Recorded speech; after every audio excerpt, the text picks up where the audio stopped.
name is Said Kasmi. I'm vice mayor in the city of Rotterdam. My name is Evar Hussayni. I'm a Kurdish artist based in London. Ahmad Hassan. I'm Egyptian cinematographer and storyteller and film editor.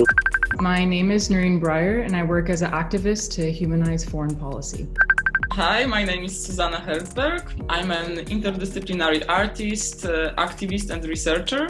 My name is Yannick Muka. I'm one of the founders of a website and platform called Famous for My Dinner Parties. Please leave a message. Artists, it can explain every single thing in our life. Artists can talk politics and can talk religion and can talk culture. And art is also a weapon. I think it's quite a strong one.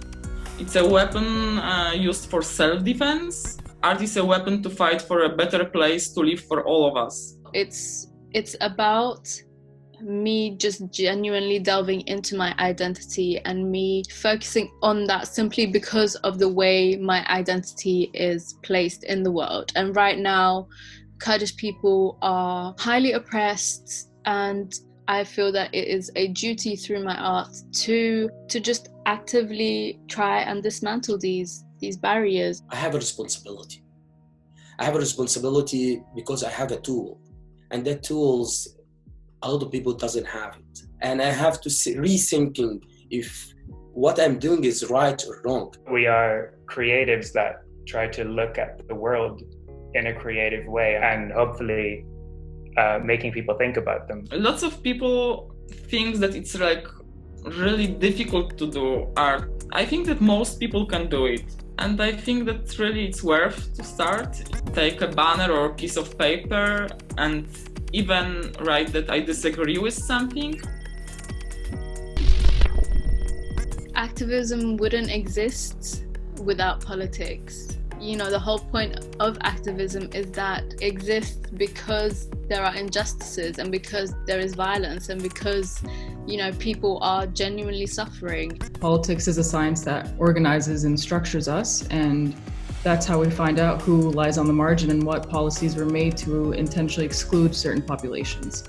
We think it's important that people, as they are part of our societies and our culture, get to tell their own stories. Bring from silence some narrations which were abundant. But we mainly just hear one kind of story over and over again. I think artists are able to shape society through architecture, through movies, through books, through lyrics, and in the case of the Eurovision Song Contest, through music.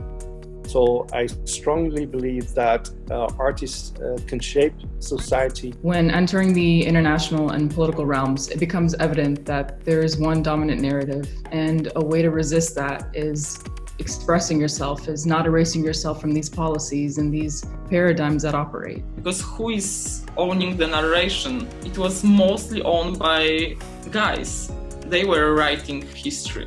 It's his story. So I'm trying to bring back the her stories. So that's what we try to do with our platform as well, is to give people the chance to tell from their own experience, from their own culture, from their own backgrounds. Art is diversity, art is inclusion. You know, just because we see only one type in the museums or galleries doesn't mean that they don't exist.